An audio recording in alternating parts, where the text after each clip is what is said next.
आपके TV screen पर आप देखेंगे वो मेहमान।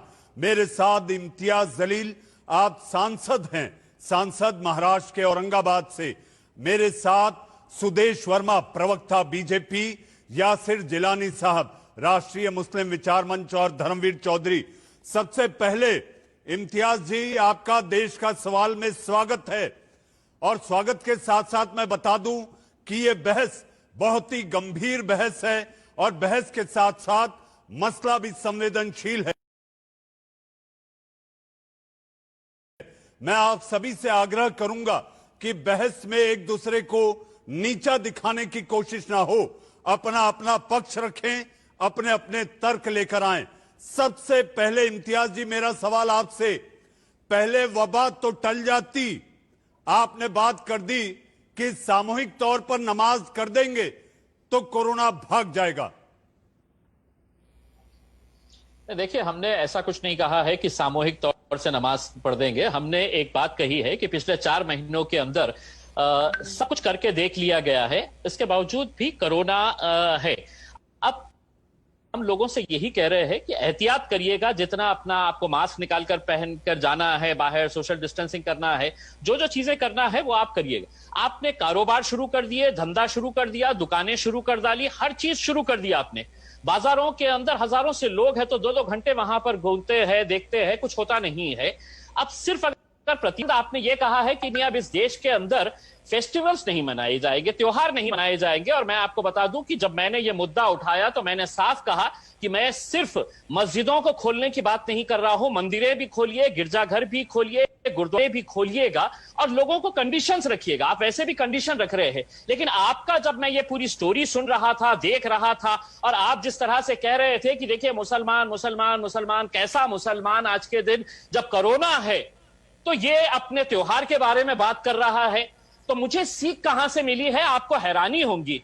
इस मुल्क के मुसलमानों को यह समझ में आया कि जब इस मुल्क का वजीर आजम 5 तारीख के दिन अपनी आस्था के लिए अयोध्या जा सकते हैं और वो सब कुछ कर सकते हैं, तो मेरे मन में एक सवाल आया कि तुम करे तो लीला और हम करे तो गुनाह, ये कहां की बात है। अगर कोरोना है तो आज मुल्क के वजीर आजम को यह मालूम नहीं है, प्रधानमंत्री को यह मालूम नहीं है कि आज भी ग्रामीण इलाकों के अंदर, रूरल एरियाज के अंदर, शहरों के अंदर वेंटिलेटर्स नहीं है, वहां पर अस्पताल के अंदर डॉक्टर्स को आज भी कितनी दिक्कतों का सामना करना पड़ रहा है।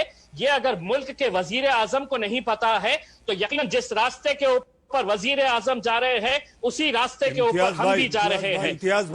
इम्तियाज भाई, मेरा आपसे सवाल है, आप जिस राज्य से आते हैं, आप जिस इलाके में आते हैं, इस समय कोरोना संक्रमण के जो आंकड़े हैं आपसे बेहतर कौन जानता होगा।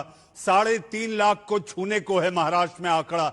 ऐसी सूरत में आपकी मांग है बाजार खोल दिए जाएं, ऐसी सूरत में सामूहिक रूप से नमाज अदा की जाए, और अगर अल्लाह की इबादत करनी है तो अल्लाह की इबादत घर में रहकर भी की जा सकती है।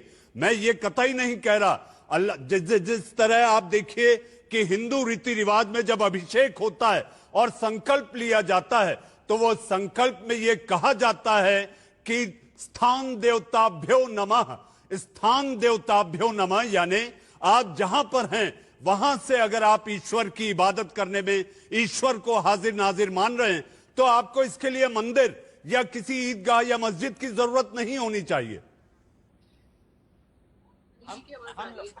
हम लोग जो है इस मुल्क के अंदर ही नहीं, पूरे दुनिया भर में दो ही त्योहार मनाए जाते हैं, एक रमजान ईद और एक ईद उल अजहा। रमजान ईद 30 दिन पूरे मुल्क के मुसलमानों ने अपने घरों में नमाजें अदा की, तरावी मस्जिदों में ना जाकर अपने घरों के अंदर इबादत की। ईद की नमाज जो बहुत ही मुसलमानों को इंतजार रहता है ईद के दिन का, वो नमाज भी मुसलमानों ने अपने घर के अंदर अदा की है।